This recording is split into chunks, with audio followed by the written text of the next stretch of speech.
Bienvenidos a mi canal, bienvenidos a Otra Perspectiva con Horacio Alcaraz, una mirada de la actualidad de Argentina y el mundo en clave apocalíptica.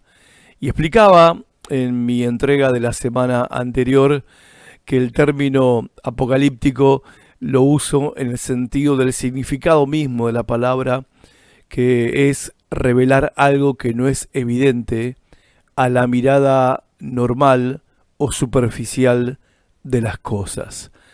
Hoy quiero hablar con todos ustedes acerca de un gran peligro, principalmente para la iglesia cristiana, la evangélica en particular, de la cual formo parte de esta comunidad, el peligro de divinizar a nuestros gobernantes.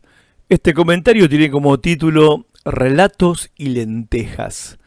Voy a leer algunas expresiones de un líder mundial y ustedes van a tener que adivinar, creo que va a ser fácil porque la imagen de él está en la portada del video, donde él dice de sí mismo: Dios me salvó para que Estados Unidos sea grande de nuevo.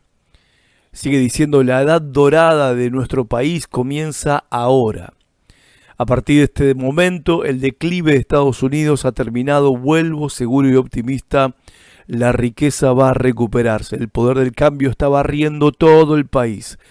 Perseguiremos nuestro destino manifiesto a las estrellas, enviando astronautas estadounidenses a plantar la bandera de Estados Unidos en el planeta Marte. Estados Unidos reclamará el lugar que se merece, como el más grande y más poderoso y la nación más respetada de la tierra, inspirando la admiración de todo el mundo. Muchas personas pensaron que era imposible para mí realizar un regreso político tan histórico, pero como me ven, aquí estoy.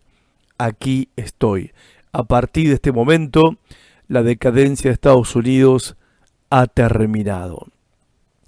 Los políticos, no solamente Donald Trump, a quien he citado sus palabras en medio de su asunción como presidente de los Estados Unidos, los políticos como él, que están adoptando esta postura en las diferentes naciones del mundo, saben que existe la necesidad de narrativas que den sentido e identidad a las masas. A esta necesidad obedecen las narrativas de los populismos, los nacionalismos, las extremas derechas y los tribalismos, incluidas las narrativas conspiranoicas. Esas narrativas se toman como ofertas de sentido e identidad a la población.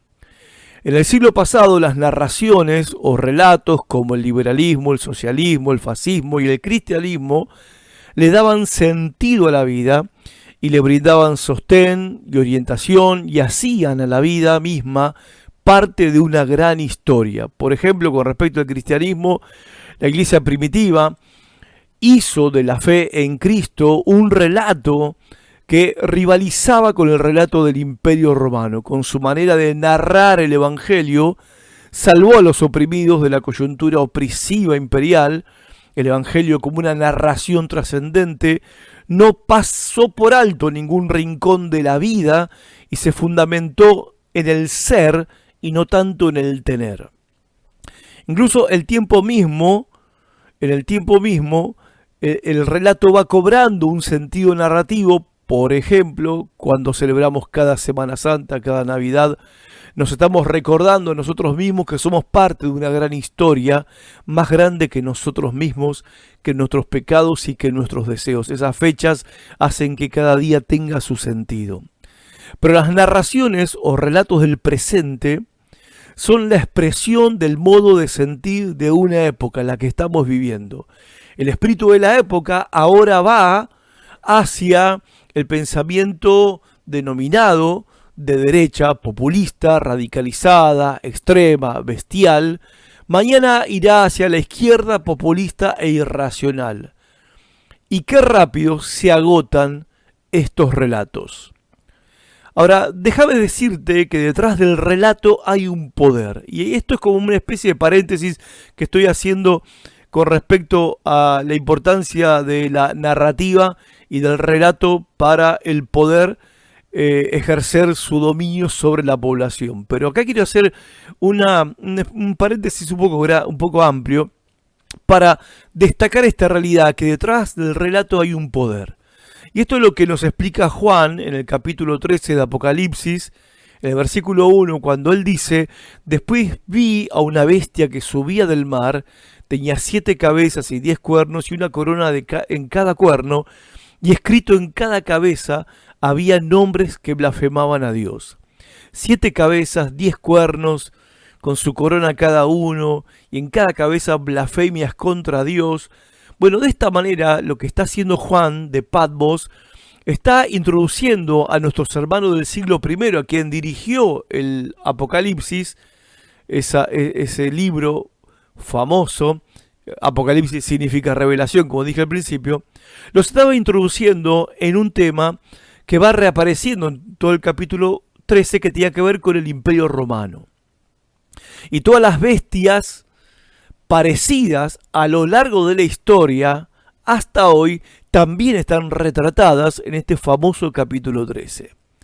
Históricamente se refería de esta manera y describía de esta manera el poder imperial, en este caso el de Roma, pero a la vez estaba describiendo la apariencia de manera simbólica de todas las bestias o los imperios o totalitarismos a lo largo de toda la historia hasta el día de hoy, presentando como bestia esta clase de poder imperial que parece invencible, porque el versículo 3 dice que una de las cabezas de la bestia parecía haber sufrido una herida mortal, pero esa herida ya había sido sanada.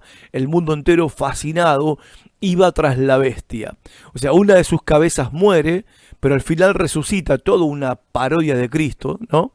De su muerte y resurrección, parodiando la muerte y resurrección de Cristo.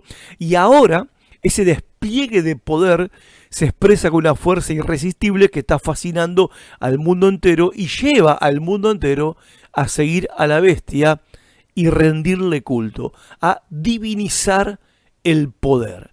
Y también echar sobre la población una sombra de que este poder es irresistible e invencible y que no queda otra que rendirse a este poder.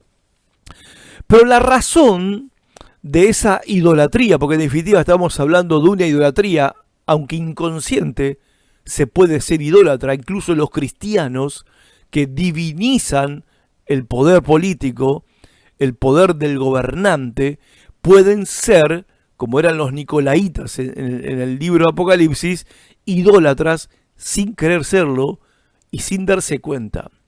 Ahora, la razón de esta idolatría no es el amor ni la verdad, sino el poder.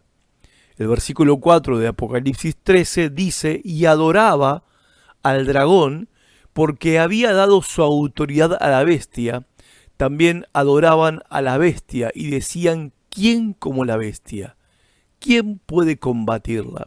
Lo que está describiendo de manera simbólica aquí Juan de Patmos es que este poder que el imperio estaba administrando y manejando, y con ese poder dominando, con su relato y su fuerza bestial, era un poder dado por el dragón, que está representando a quien ustedes ya saben, Satanás, porque es el que le había dado su autoridad a la bestia.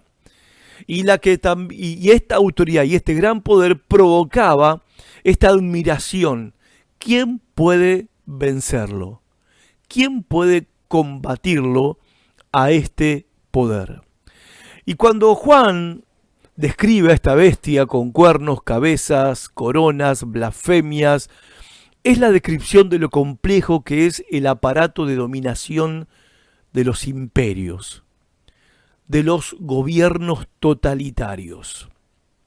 A veces me da pena la ingenuidad con la que algunos cristianos pretenden introducirse en el mundo de la política y del poder político, creyendo que solamente por ser cristianos y tener fe ya alcanza para poder manejarse en esta maraña compleja que representa la dominación del poder del Estado sobre una nación.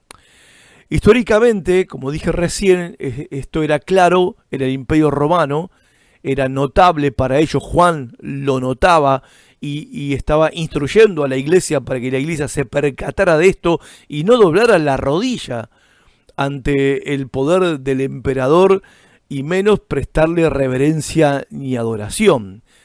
Pero esto también es verdad y ha sido cierto en todos los imperialismos hasta el día de hoy. Desde la Torre de Babel en Génesis capítulo 11, el imperialismo se ha basado en la prepotencia y siempre tiende a la idolatría, porque el gobernante en el poder se asume a sí mismo como una especie de emperador. Dagoberto Ramírez es citado por Juan Stam en su comentario al libro de Apocalipsis, el cual recomiendo. Juan Stam cita a Dagoberto Ramírez un fragmento de su libro La idolatría del poder y analiza esta obsesión con el poder que también está cautivando a los cristianos evangélicos en este tiempo. Dice Dagoberto Ramírez, este poder imperial, para sostenerse, necesitaba alimentarse con más poder y conseguir la adhesión incondicional de la gente. Estaba hablando del Imperio Romano, pero parece que está hablando de nuestros gobernantes en el día de hoy. Es así como apela al recurso religioso de la divinización del imperio. O sea, el gobernante que viene de parte de Dios. A la gente común no le queda más remedio que someterse y adorar al poder imperial, rendirle culto o morir acusado de ser ateos disidentes. El poder solo se alimenta de más poder, dice Ramírez, y en cuanto más poder alcanza, más despótica es su actuación, porque se sustenta en la sumisión total, absoluta e incondicional de sus súbditos. En este caso vendríamos a ser nosotros, los ciudadanos de a pie. El poder absoluto es entonces antievangélico, porque el único poder pertenece a Dios. El poder de Dios se expresa en la capacidad de engendrar vida, vida eterna y combatir la muerte. Por el contrario, el poder absoluto en manos del hombre conduce a la muerte. El uso abusivo del poder genera violencia y la violencia conduce a la muerte. La violencia ejercida como manera de mantener el poder y ampliarlo genera muerte en todas las direcciones. Es decir, no solo muere la víctima agredida, sino que también muere el agresor y la comunidad humana. El poder despótico genera muerte, violencia y también miedo o temor. El texto de Apocalipsis 13 se refiere varias veces al poder seductor que ejerce el poder absoluto sobre las gentes, y en este caso sobre la iglesia, porque Juan le está escribiendo a las iglesias de Asia para que no caigan en el engaño ni en la trampa de esta bestia. Es decir, todas las gentes han caído bajo el poder seductor del imperio, pero a causa del miedo que se produce en ellos ante el peligro de perder la vida. No se trata entonces de una adoración que emana de la gratitud, sino de el miedo a la muerte. Lamentablemente Apocalipsis 13 ha llamado la atención por los asuntos equivocados. En vez de preguntarnos quién es la bestia de Apocalipsis 13, el falso profeta, el significado del 666, es más importante preguntarse cuál de los sistemas de gobierno de ayer y hoy reproducen las estructuras básicas de este sistema imperialista y autoritario que Juan ya estaba denunciando a finales del siglo I y que hoy están volviendo a resurgir en los gobiernos de nuestros países. Aunque cada encarnación de esta bestia tendrá sus propias características, no todas están asentadas sobre 7 montes como el Imperio Romano. Cada sistema político demoníacamente bestial tendrá 3 características. Primero, poder totalitario y centralizado. Segundo, glorificación idolátrica de su ideología Y tercero, persecución de los disidentes que rechazan esa idolatría. Siempre que aparezca un sistema con estas características, que pretenda el poder total y centralizado en la voz de un solo gobernante, la glorificación idolátrica de su ideología como la única y mejor ideología, y la persecución de aquellos que piensan diferentes y que rechazan esta idolatría, estamos ante la presencia de, otra vez, la bestia. Huele a bestia, y detrás de esta bestia está el dragón. Hay bestias grandes, hay bestias pequeñas, pero en fin, todas comparten estas mismas características. Y precisamente ahí es donde vamos a encontrar al diablo. Detrás de todas las estructuras políticas, económicas y sociales del imperio, de todo imperio, pero del imperio romano en su tiempo, Juan percibe fuerzas espirituales en combate mortal contra el reino de Dios. Para Juan, en este conflicto nadie puede ser neutral. Por supuesto, es un error ver demonios donde no los hay, pero peor error es no reconocer lo satánico cuando se hace presente, aunque hacerlo no sea políticamente correcto. Y ahora volviendo a la cuestión de que todo este poder, la única manera de poder sustentarse es a través de una narrativa, de un relato, la iglesia, hoy en día la iglesia evangélica, puede cometer el gravísimo error de abrazar las narrativas o relatos del imperio que hoy está en el poder y menospreciar la gran narrativa y poder del evangelio para transformar la realidad. Esto, por un lado, es entendible por el hecho de que es seductor para nosotros, nos atraen los discursos ultraconservadores y moralistas, que defienden la familia, que defienden la tradición, que defienden la vida en contra del el aborto, que es parte de la agenda, por decirlo de esta manera, con la que los cristianos nos sentimos totalmente identificados, banderas con las que nos sentimos identificados y proclamamos y defendemos. Como también la cuestión de la sexualidad según Dios la diseñó. Entonces, ahora, estos imperios y gobiernos con su relato seductor en el sentido conservador y moralista, están apelando a nuestros anhelos, buenos anhelos, virtuosos anhelos, entendibles anhelos, de la llegada del reino de Dios a la tierra y que las cosas dejen de ser como son.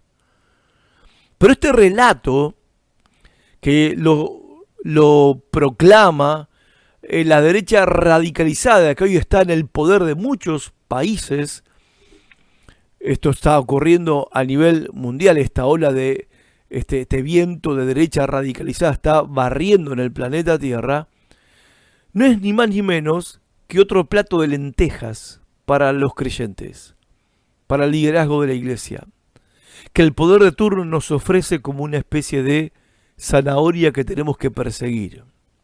Como Esaú, nos atrae el guiso de lentejas porque, al parecer, le hemos perdido el gusto al pan de vida. O lo que puede ser peor, creer que el pan de vida es bueno, pero solo para el ámbito evangélico. La nación necesita otro relato, otra narrativa que la lleve a su destino, entre comillas, de grandeza. Ahora, ¿en serio? ¿En serio es así? ¿En serio nuestro relato evangélico es solamente funcional dentro de las cuatro paredes? Y para que las naciones, o nuestra nación, en este caso Argentina, tenga un destino de grandeza y de gloria bajo la soberanía de Dios, necesitamos un relato de este tipo, una narrativa de este tipo y un gobierno de este tipo imperialista y totalitario. ¿En serio? ¿Acaso hay un relato y poder que pueda darle a la nación y a los individuos un sentido trascendente que les sea de sostén y orientación a sus vidas aparte del Evangelio? ¿Son el relato de la izquierda progresista o el de la derecha radical promesa de alcanzar la tierra de libertad y prosperidad que nuestro pueblo, entre comillas, merece? Esaú fue culpable de menospreciar un privilegio. La iglesia y no otro grupo social tiene el privilegio de ir y contar la gran historia, creerla primero, por supuesto, de ir y contar y proclamar el gran relato, la gran narración de cómo Dios se hizo hombre para salvarnos de nuestros pecados y devolvernos al jardín que habíamos perdido y hacerlo con el verdadero poder del Espíritu Santo. Y de esta forma no solamente los seres humanos serán redimidos, sino también los sistemas que sustentan la vida en las naciones. Porque Cristo vino a reconciliar consigo mismo no solamente al ser humano individual, sino también vino a reconciliar consigo mismo y a restaurar todas las cosas que hoy no están funcionando como deben funcionar. Y esto involucra la política, la economía, a las cuestiones sociales, culturales, la educación, etc. Pero es el relato del Evangelio en el poder del Espíritu Santo el medio por el cual Dios lleva adelante esta obra, sometiendo en el buen sentido de la palabra, sometiendo por amor, por rendición hacia el amor divino, a todos los poderes que están detrás de los sistemas que gobiernan la vida de los seres humanos y de nuestras sociedades. En tiempo de los apóstoles abundaban los relatos. Epicúreos, estoicos, sofistas, rabinos y charlatanes pretendían explicar el universo y su destino, pero ellos, los apóstoles, los primeros, se aferraron al gran relato, a la gran historia. Pedro simplemente, si uno lee Hechos de los Apóstoles, los 5 sermones de Pedro, parece que Pedro no tenía otro bosquejo que predicar, porque Pedro simplemente contó la historia una y otra vez a las multitudes en Jerusalén, en Pentecostés, a los líderes judíos, a los gentiles en la casa de Cornelio. Pablo hizo lo mismo en las sinagogas judías con el areópago griego en Atenas, en el areópago griego, o sea, tanto a judíos como filósofos griegos, no cambió su mensaje y no tenían esperanza de que el reino de Dios podría llegar a venir por medio del poder político. No, resistían al poder político porque justamente este poder demandaba una devoción que solamente merece el Señor Jesucristo. Así fue que Pablo escribió en 1 Corintios capítulo 2 verso 1: amados hermanos, la primera vez que los visité no me valí de palabras elevadas ni de sabiduría impresionante para contarles acerca del plan secreto de Dios. Les conté el relato, el mensaje, la gran historia, el gran relato de Dios, que Jesucristo es el Mesías profetizado, que su ministerio comenzó con el bautismo de Juan, que anduvo haciendo el bien y sanando a los oprimidos por el diablo, que fue crucificado y sepultado, pero resucitó al tercer día de entre los muertos. Apareció ante más de 500 testigos y va a volver a juzgar a vivos y muertos, y todo el que cree en él recibe perdón. Es también Pablo el que nos advertía a la iglesia en el siglo I, y su voz nos llega a nosotros con potente fuerza para advertirnos sobre abrazar otros relatos. Colosenses capítulo 2 verso 8 dice: no permitan que nadie los atrape con filosofías huecas y disparates elocuentes que nacen del pensamiento humano y de los poderes espirituales de este mundo, y no de Cristo. En 2 Timoteo 4:5, Pablo aconseja a este joven pastor, diciéndole: pero tú debes mantener la mente clara en toda situación, no tengas miedo de sufrir por el Señor, ocúpate en decirles a otros la buena noticia y lleva a cabo todo el ministerio que Dios te dio. No te prendas con otra agenda. Esta es tu agenda, pastor. Esta es tu agenda. Y en 1 Corintios capítulo 2, versículo 2, él dice acerca de sí mismo: pues decidí que mientras estuviera con ustedes, olvidaría todo, excepto a Jesucristo, el que fue crucificado. Dejaría a un lado todos los relatos y narrativas que están corriendo por medio del imperio, en medio del imperio. Y me voy a enfocar solamente en Jesucristo y el que fue crucificado. Y este es el llamado para nosotros, los pastores de la iglesia, que sentimos la seducción del poder muy cerca. Esta advertencia está más vigente que nunca. Pensalo.